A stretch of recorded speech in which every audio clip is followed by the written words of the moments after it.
님 안녕하세요.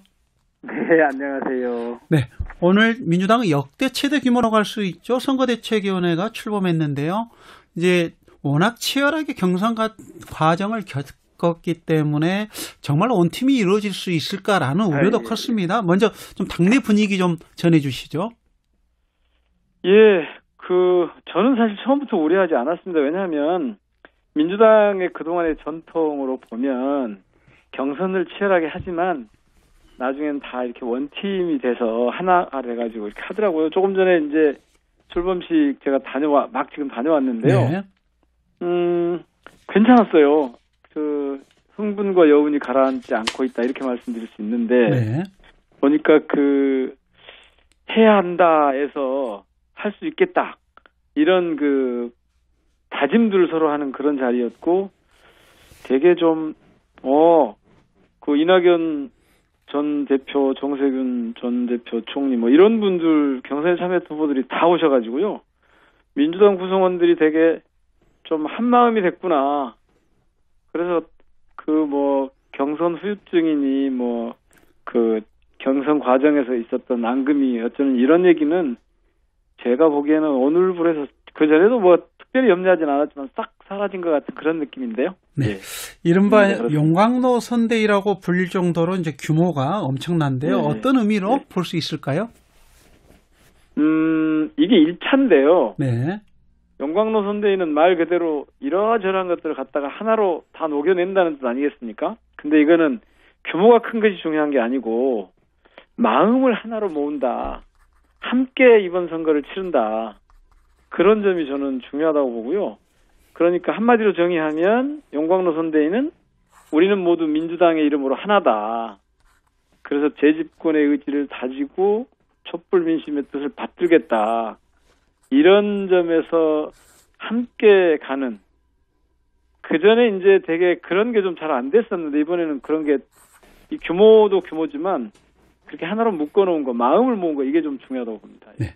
방금 이제 민정병 의원님께서 마음을 모으는 것에 대한 말씀을 주셨는데요. 이번에 보니까 선대위원장이 12명이 이제 공동으로 맡기로 했는데요. 저는 이제 주목을 했던 게 서른 네. 의원이셨습니다. 저희하고 이제 예. 인터뷰하면서 이제 또 발언이 또 화제가 됐기도 했기 때문에 그래서 네. 모든 선거대책위원회 총괄 선대위원장을 맡았던 분들이 이제 다 참여를 해서 의미가 있겠다 싶기도 했습니다. 이렇게 공동 선대위원장 체제를 채택한 이유가 따로 있습니까?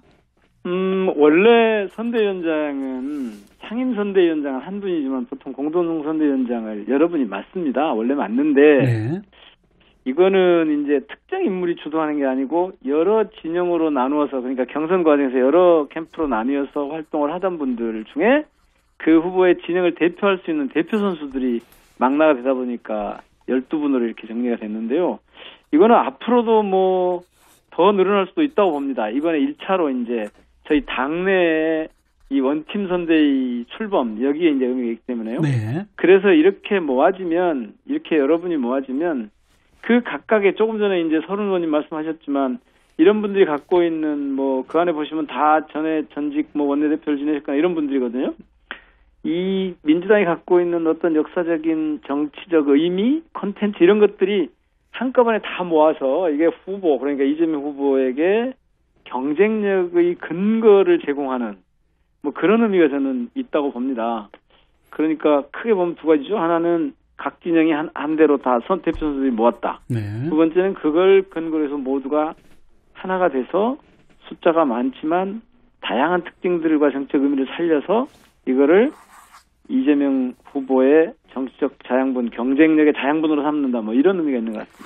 대규모 선대위가 갖는 이제 효과와 영향까지 말씀을 주셨는데 앞으로 그럼 민주당 선대위는 어떤 활동을 하게 됩니까? 이제 그림으로 치면 스케치를 시작한 거라고 봐야죠. 네. 앞으로 2차, 3차 계속 할 텐데 거기서 새로운 영입인사도 있을 거고요. 여기서 이제 핵심은 재집권을 위한 이 스케치 위에 그림을 이제 제대로 그리는 거죠. 그래서 저는 되게 이런 것을 그렇게 표현합니다. 분업에 기초한 협업 체계 이렇게 표현을 합니다. 선대위는 원래 정당 간의 경쟁, 후보의 정책과 매력을 유권자들에게, 주권자들에게 보내서 발신을 해서 이 유권자들의 마음을 얻는 것이거든요. 네. 그래서 각각의 선대위가 크게 꾸려졌기 때문에 각각 맡은 역할을 인물을 그 개성과 특성과 장점 이런 것을 발휘해서 활동을 하도록 그렇게 체계화하는 거죠. 그러니까 뭐 세대도 있고 젠더도 있고 이를테면 지역 같은 것도 굉장히 중요한 변수겠지 않습니까? 그다음에 정책 역량 이런 것들을 고려해서 세밀하게 접근할 수 있는 체계화가 가능해졌다.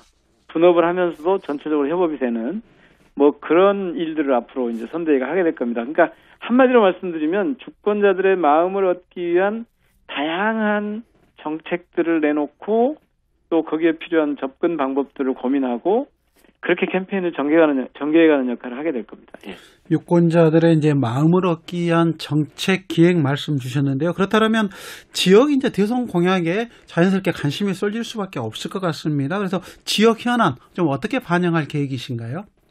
크게 세 가지 자원이 있을 겁니다. 원래 이재명 후보 경선 후보 시절에 냈던 지역 공약들이 있고요. 네. 그다음에 중앙당에서 이제 저희 당이 이렇게 만들고 있는 것들이 있고요. 그다음에 다른 경쟁하시던 분들이 갖고 있는 것들이 있을 텐데 이거를 다 모아서 우선순위를 지역을 중심으로 해서 지역의 요구를 중심으로 해서 지역의 요구에는 지자체장이나 지역의 활동가분들이나 지역의 저희 당의 지지자분들이나 저희 당의 주요 인사들이나 이런 분들의 의견을 들어서 우선순위를 정해서 그거를 반영하는 방식으로 갈 겁니다. 예를 들면 당장 저도 오늘 오전에 국회 그 정무위원회 의원들하고 공약 관련 회의를 했는데 제가 여기서 이제 가령 지역 금융 문제랄지 공정거래 같은 걸 광역 단위에 이렇게 좀 이전하는 문제랄지 이런 것들을 제기를 했거든요. 네. 곳곳에서 나오는 것들을 모아서 주민들의 의견을 들어서 우선순위를 정해서 그것을 공약으로 구체화하는 그런 과정이 될 겁니다. 예를 들면 크게 나눠보면 세 가지 정도 있을 것 같아요. 하나는 고질적으로 안 풀리는 사업이 있죠. 가령 공공항 이전 문제 같은 게 그런 데 해당될 거고요.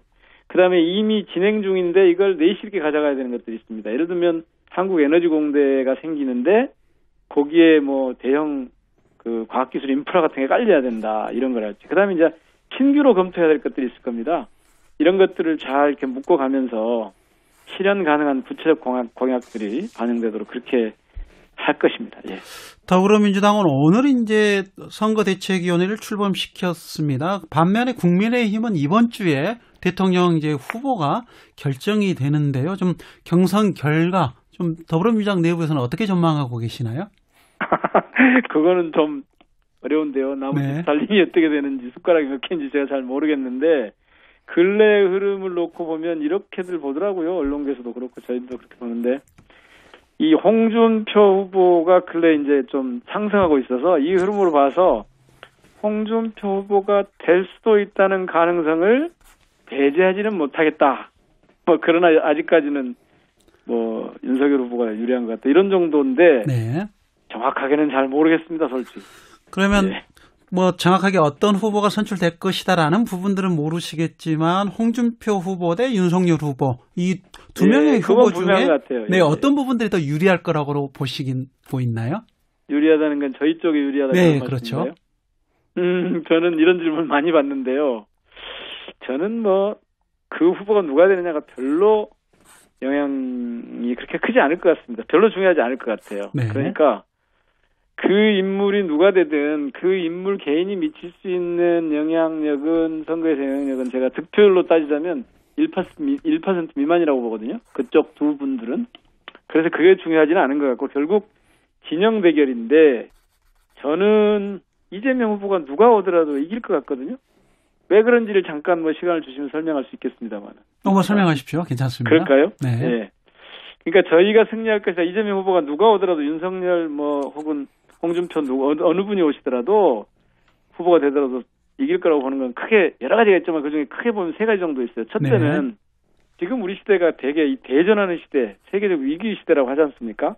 이런 때는 되게 강력한 돌파형 리더십을 원하게 돼 있습니다. 모든 대선은 변화를 원하지만 그중에서도 이런 대전하는 위기에는 강력한 돌파형 대통령을 필요로 하는데 이 부분에서 홍준표 후보든 윤석열 후보든 저희 이재명 후보하고 출발선은 같을지 모르지만 명확하게 저는 저희가 앞선다고 보고요. 두 번째는 이 돌파형 리더십의 경우에는 되게 대중적인 기반, 민주적인 기초 이런 것들이 있어야 되는데 이 부분에서 잘 아시겠지만 현장에서 성장해온 이재명 후보가 홍준표, 윤석열 후보에 비해서 확실히 앞서는 거죠. 세 번째는 그런 돌파형 리더십이 그런 민중적인 대중적인 기초를 갖고 있어야 하면서 동시에 좀 디테일이 강해야 되거든요. 네. 그러니까 방향이 맞고 정당성이 있다고 하더라도 이 디테일이 없으면 대형 사고 될 수 있습니다.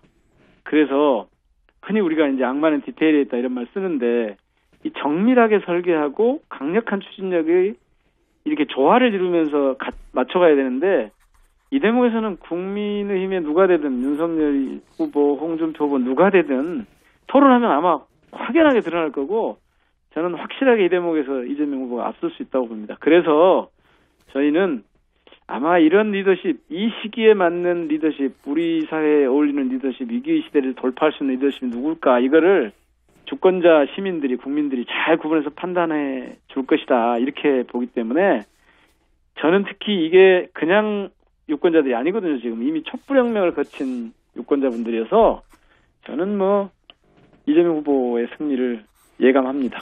네, 이재명 후보의 장점을 좀 열거해 주셨는데요. 20대 대통령 선거는 치열한 접전이 될 것이다라는 데에서는 다 또 합의가 이루어지는 것 같습니다. 그래서 이런 치열한 박빙의 승부라고 될 거라고들 합니다. 네, 치열한 경쟁의 과정에서 민주당의 대선 승리를 위해 어떤 부분에 중점을 두고 좀 임하실 계획인지 듣고 인터뷰 마무리하겠습니다. 예, 이제 당 공조직으로서 선대위가 꾸려졌지 않습니까? 그러면 여기서 이제 중요한 게 각 현장 조직들하고 어떻게 일체화할 수 있느냐. 그래서 단일팀을 꾸려서 잘 갈 수 있느냐인데 저는 저야 개인적으로는 늘 자기 맡은 일을 충실히 하겠다. 제가 그래서 사실 광주시장 선거도 출마할 생각이 없습니다. 이렇게 이제 말씀을 드렸는데 이 각자가 맡은 영역에서 제 역할을 해주면 이게 이 큰 힘으로 시너지를 발휘할 거라고 봅니다. 그러니까 가령 광주 같으면 광주에 가장 적합한 방식으로 광주 선대위에서 이 선거 캠페인을 전개를 해주게 될 거죠. 그것의 첫 번째는 목표와 이 마음을 하나로 모으는 것 이건데 오늘 이 선대위 출범을 통해서 그런 기초가 다져졌다고 보고요.